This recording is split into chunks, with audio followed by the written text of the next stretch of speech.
direction is from the what? From the neutral axis, and it's pointing away from the what? Center of curvature.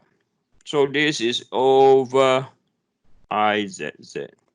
So this will be equal to MZY over IZZ.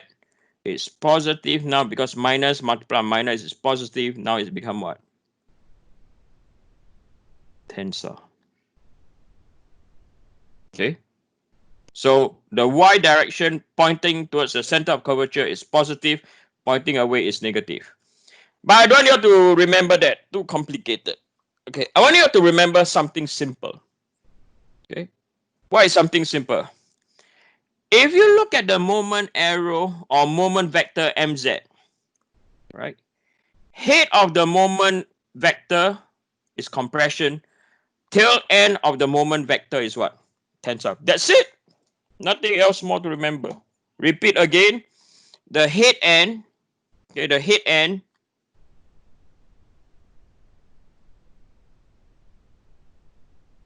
of the moment arrow or moment vector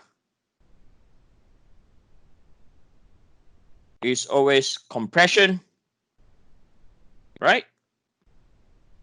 Wait. And the tail end of the moment vector is always in what? Tension. Done, or tensor. Okay. So don't worry. Do not worry about this minus sign. Okay. Is it minus? Is it plus? Where's the center of curvature? Sometimes you have structure that you cannot visualize the deformation. It can look like this. Where's the center of curvature? One is here, one is here, one is here, one is here. You get confused. Yes or no? You get confused. So don't bother. Okay. So you look at the deformation. You look at the moment arrow. Now, I'm going to throw this out in another way. So now, if you have your structure looks like this now, your deformed structure look like this now. Now let me draw this properly. Okay. Now your structure deformed like this now. Okay, the structure deformed like this now. Right? And then this is your neutral axis. Right? And then by looking at this, so my points did not change. So this is my point alpha, and this is my point beta, right? So to bend this way, our moment vector need to be in this direction, right? So we know the head of the arrow is in compression,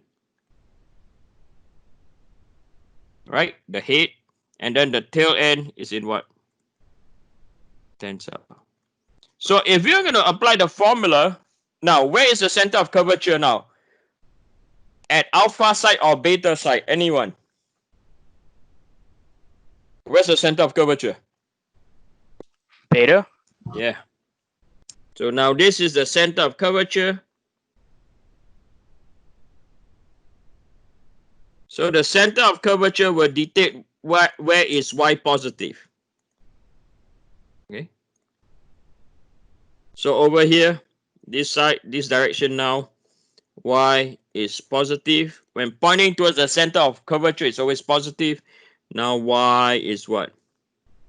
Y is negative. So for this case, when we look at it, stress x alpha is equal to minus mz over izz. Now alpha, y is what? Y is negative, right? So this will become mz positive mzy over izz. So now this become tensile, which is true. And then stress x at point beta is equal to minus mz. Now y is what? Positive. So that's where you have minus mz multiplied by y divided by izz. Now you have what? Compression.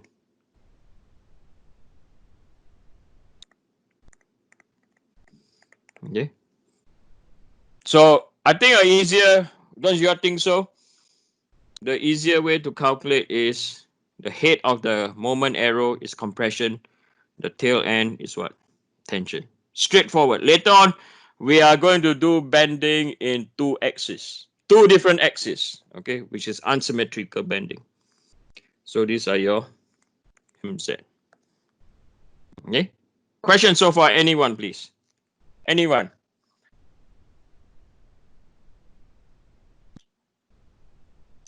No? Okay. So the next question is, remember, I put this like, what is this stress X? Okay, what? So where is the orientation?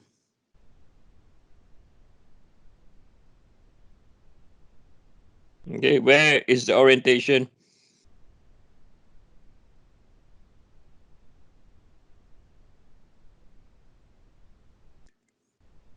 Okay, where's the orientation of the stress X? Okay, so I'm going to copy this diagram. Hopefully it works. Usually copying don't work, especially for strength of material.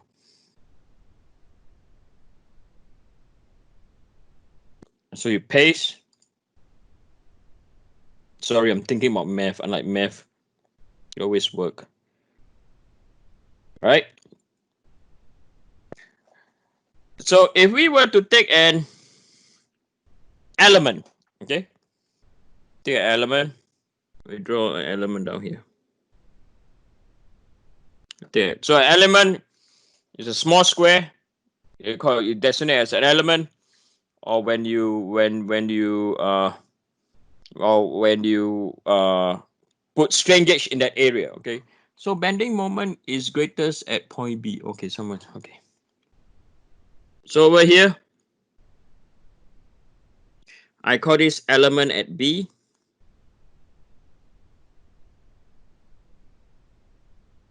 Okay. So if I draw a big element, I'm going to draw a bigger element now. Okay, so this is a big element. So this is our element B.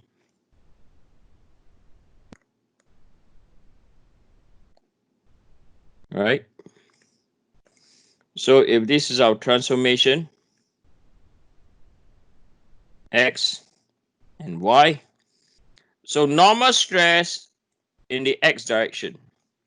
Why is it normal? Because it is perpendicular. I should use a different color. It's perpendicular to the element surface where the plane intersect the X plane. Okay. And then in the other direction, this is your stress in your Y direction. And why is it sigma? Because it's perpendicular. Then we have our shear. Remember our shear? So this is shear. The plate intersect the x axis, y stress vector. The shear, the plate intersecting the y, the vector is x. Okay, so this looks familiar, yes or no? Right, I think you all see that in the shearing stress. Okay, so we are calculating stresses in the x direction down here. Okay, that's where we say that stress x is equal to minus mz over izz multiplied by what? Y. So this is a straightforward one. Now we're going to view this structure now. Okay, we're going to look at the cross-sectional view.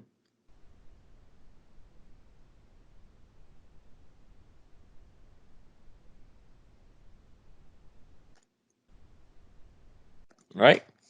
So if we look at a cross-sectional view, so this will be like what we've seen before. So this is my transformation now. So this will be my Y. This will be my Z.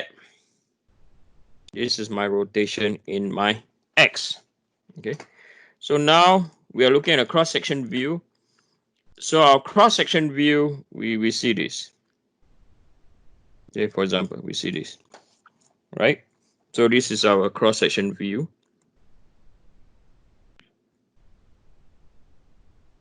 Okay.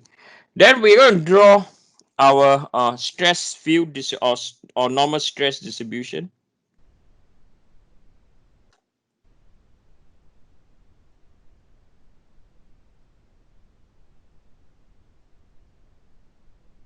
Okay. So this is a new diagram. I think most of you have not seen it before, or maybe some of you have. So on this axis over here, this is our stress in the X direction, right? Stress in the X direction. Then over here, this is our Y. I'm trying to eyeball this straight. So on the right hand side, your stress is positive, which is tensile. On your right hand side is tensile. On the on the left hand side is compression. Right? So if we follow how the stress or the force is applied, we know on top over here will be compression, and we know down here will be tensile. So when we sketch this out, this is how this will look like.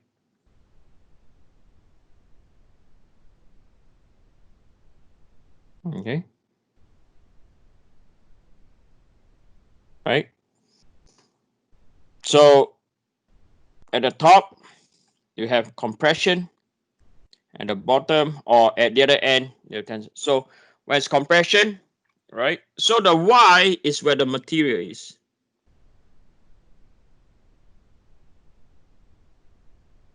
So when it's compression, the arrow will push towards the material. Compression.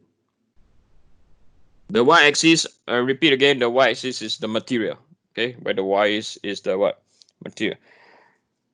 Then at the other end is tensile. Tensile means from the material you get tensile. So this is how we draw a normal stress profile. And it's at this point over here, at this location, Y location, this is where we call our neutral what? Axis. Neutral axis. Where our stress X is equal to what? Is equal to 0, right? So from here, the green line that we'll draw, this is the position of our neutral axis.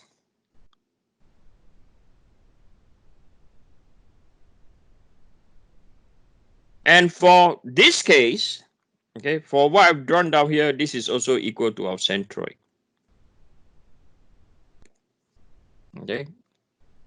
Not always the centroid is not always the neutral axis is at the centroid. I repeat again, not always the neutral axis. So the centroid is a geometry, right? I repeat again, the centroid is on geometry. The neutral axis is on stress. It's on stress field. I highlight that. Okay. Now,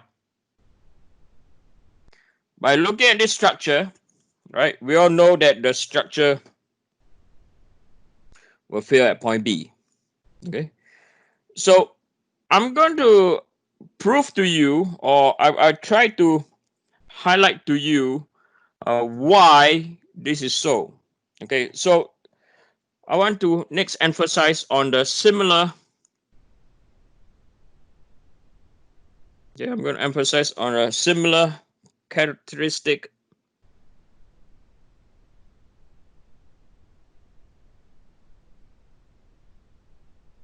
And going to also introduce to you all the next big chapter that we're going to learn.